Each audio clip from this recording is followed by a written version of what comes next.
Dahil mangga na hulog. Hulog tayo ng mangga.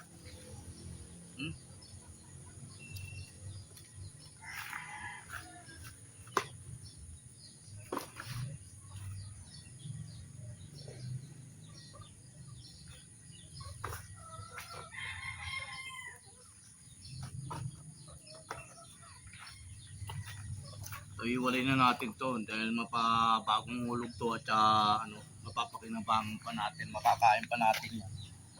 Gawin natin ice candy. Ayan.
Ito, mapapakinabangan pa to.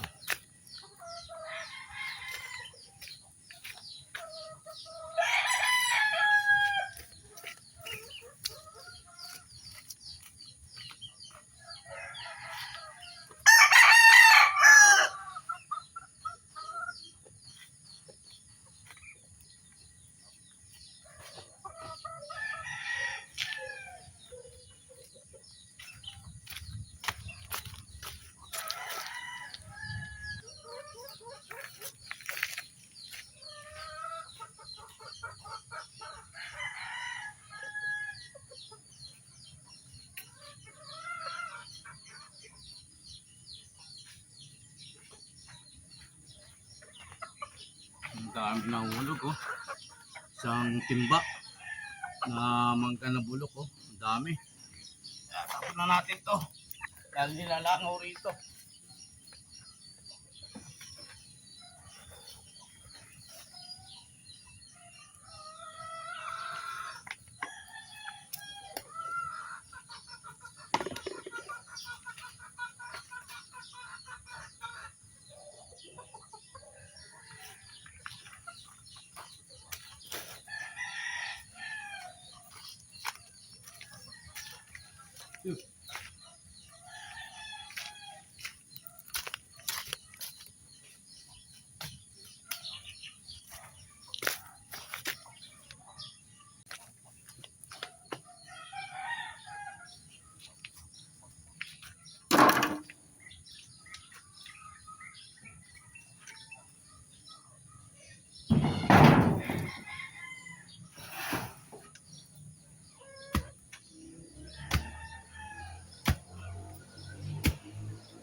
Yero rito. Kailangan pa ng isang yero para may bubong. Kailangan pa ng isang yero para may bubungan na yung lutuan natin ng kahoy. Ayan, isang yero na lang po. Magagamit na natin to. Tapos yung iba natin mga panggatong, pwede na natin isilong rito sa may bubong. Please follow and share to my YouTube channel. Huwag po kayo magsawang manood ng mga vlog ko. Paki-like po, subscribe. Paki-supportan po ako ng palang umaga. umpisa na po tayo ulit sa ating trabaho. Ngayong araw na to, araw po ng linggo. Kaya sa ngayon po, kanina napakain na natin yung ating mga manok. Kaya lang bitin pa rin po sila sa ating sinaboy. Kaya pakainin pa rin natin sila. Ayan po. Nagugas na po tayo ng mga patukaan nila. Tapos yung isang flying pin drone na nakalagay ron, inalis po natin ron dahil puro ipot po yun eh. Puro ipot na po. Dahil doon sila natutulog sa langka. Kaya ang bagsak ng ipot, doon mismo sa kulungan ng flying pin. Kaya inalis muna natin ron.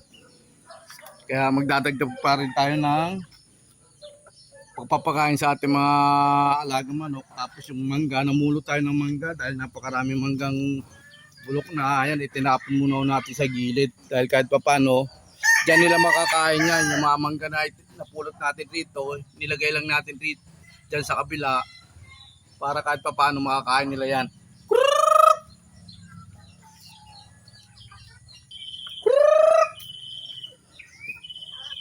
Kumain na sila kanina, pero pakakainin pa rin natin.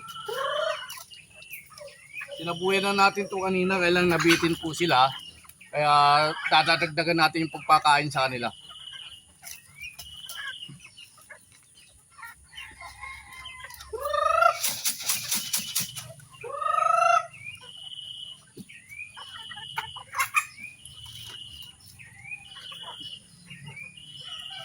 Para hindi po sila gumala dahil minsan nagala na sila. Ayan.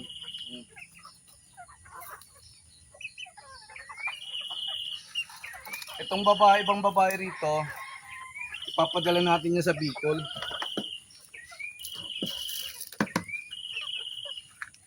Yung ibang babae dyan, ng mga dumalaga, ipapadala natin niya sa Bicol dahil humingi yung pamangking ko ng babae at saka lalaki.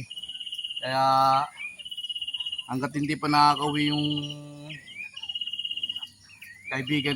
kaibigan ng pamangking ko, dito muna siya. Ate mo nang pinapakain. Ayan. Dahil gusto rin niya magmanok, mag-alaga ng manok. Eh nakita niya marami akong manok. Humihingi sa akin. Ibibigyan naman po natin yun dahil pamangkin ko yun. Tapos saka lalaki, humihingi po yun sa akin ng lalaki. Ayan. Saka parang may bagong pisana naman po tayo rito. Titingnan natin dahil parang iba ang tunog ng inahin eh. Ito. Titingnan natin kung pisana. Tingnan natin kung pisana. Ayan, may pisana oh. Ayan, may pisana naman tayo. Ayan oh. May bagong pisana naman tayo. Ayan. May bagong pisana naman tayo na inahin na bagong sisiw. Sa madaling salita, may bagong sisiw na naman tayo. Tapos ito naman ating mga sisiw rito, pupuntahan na natin para mapakain natin sila. Dahil nagsisiyap-siyapan na sila. Ayan na.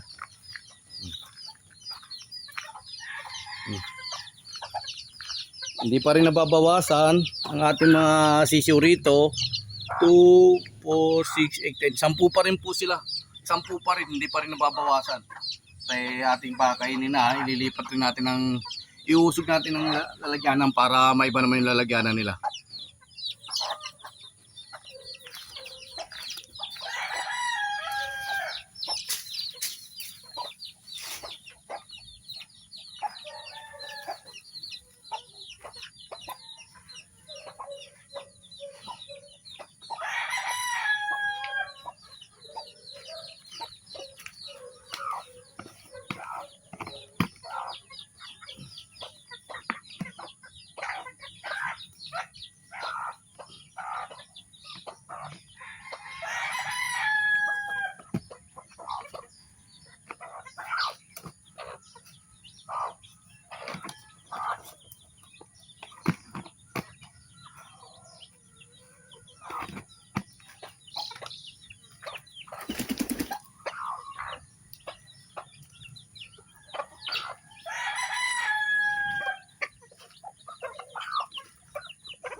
Linisan natin yung painuman ng ating mga alagang manok, mga sisiw. At,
pakakuha natin ang pakalinis natin mga paso at yung pakainan natin mga alagang manok.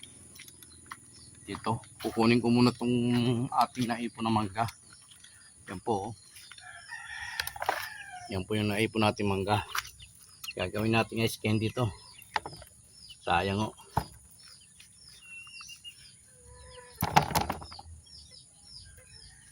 Gawin natin ice candy.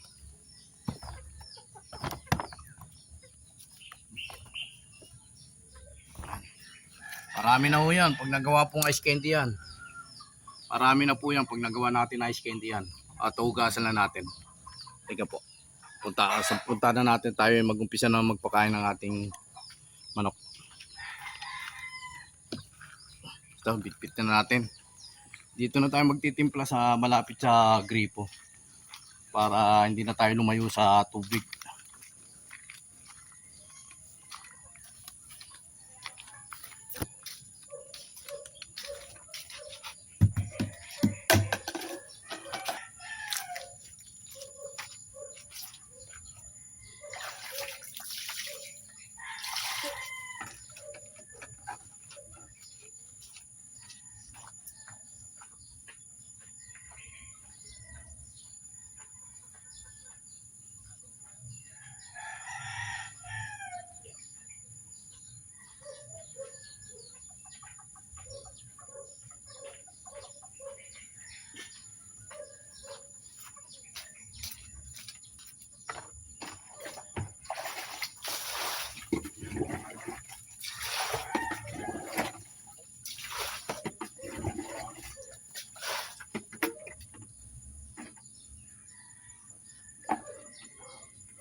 Pasok muna tayo sa bahay.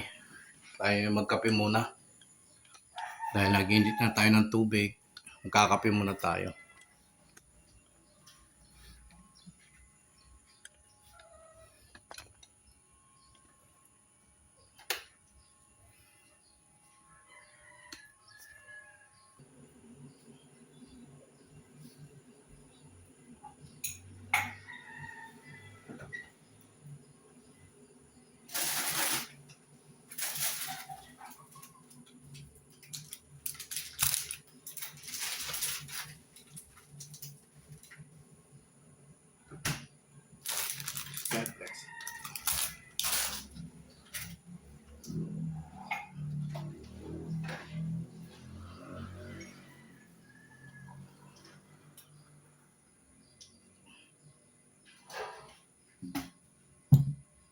Okay. Ngayon ito, kape na tayo.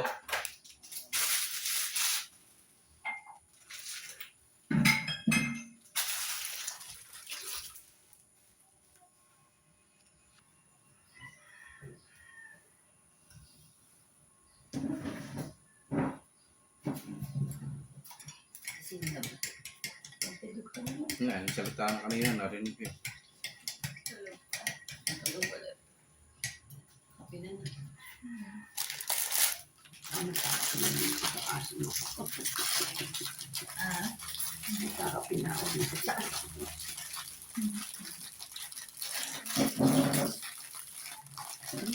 Ikaw talagang manalo na.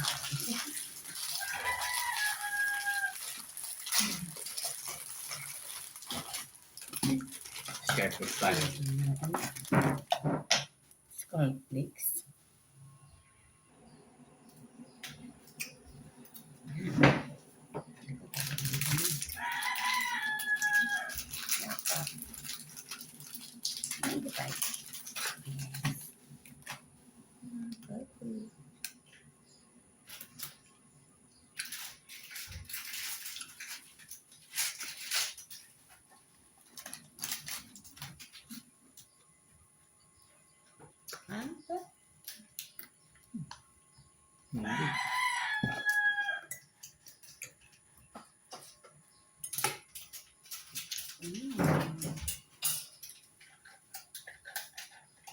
Mag-almusal, back to manok tayo rito. Tayo magpapakain na. Hindi pa natin papakain sila eh. Ayusin na ho natin rito.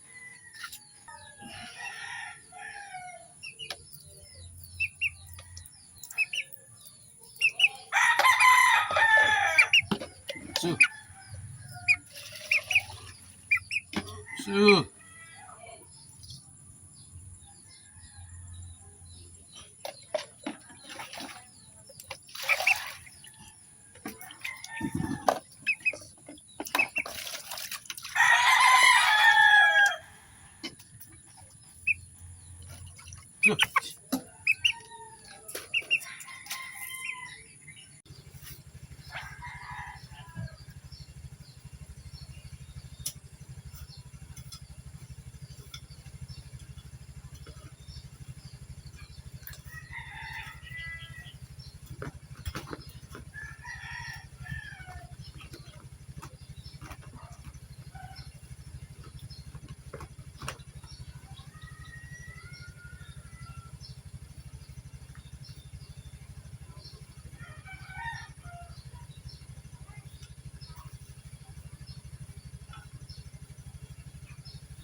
Ililipat natin yung manok rito sa gilid ng bahay namin. Ayan. Dito po natin ilalagay yung flying pane for safety na rin ng ating manok sa gilid ng ating bahay. Ayan. Medyo tabingi lang, ating inaayos lang para maging pantay po yung lagay natin ng yero. Ayan. Nagpaalam naman tayo kay Henry, nagkausap kami na Lagyan ko muna ng manok rito. Oh. Total, kapitbahay ko siya. Nagpaalam lang ako para alam niya na lalagyan ko ng manok. Pumayag naman si Henry, yung kapitbahay namin, na lagyan ng manok rito sa gilid ng bahay namin. Ayan. Dahil lumalaki na po yung ating mga alagang manok, kailangan pa rin yung for safety. For safety, para sa mga malilikot ng kamay, at ay ating nilagay muna rito. Ayan. Kaya tinanggal ko yung flying pen dito na isa, nilagay ko ron, nilipat ko ron. Ayan. Kapag dating kasi rito, dyan sa taas ng langka, ayan langka na yan, lahat ng ipot, dito ang punta. Ayan. Lahat ng ipot punta rito, kaya ang mga manok rito, pagdating ng umaga, ang daming ipot. Dahil dyan dumadapo lahat ng ating mga babaeng manok, mga babaeng manok na alpas, dyan dumadapo. Kaya pagdating ng umaga, yan, ipot sila. Kaya nilipat natin ang lalagyanan at napakain na natin yung ating mga buslog na kulong. Tapos yung mga flying pin, scratch pin, doon na rin natin lalagay yung iba for safety po. Pinagpalang umaga, kailangan kabayan. Please follow and share to my YouTube channel. Huwag po kayo magsawa. Manood ng mga vlog ko, paki-like po, subscribe, paki-share po. Go go, pinagpalang umaga. Kailangan kabayan.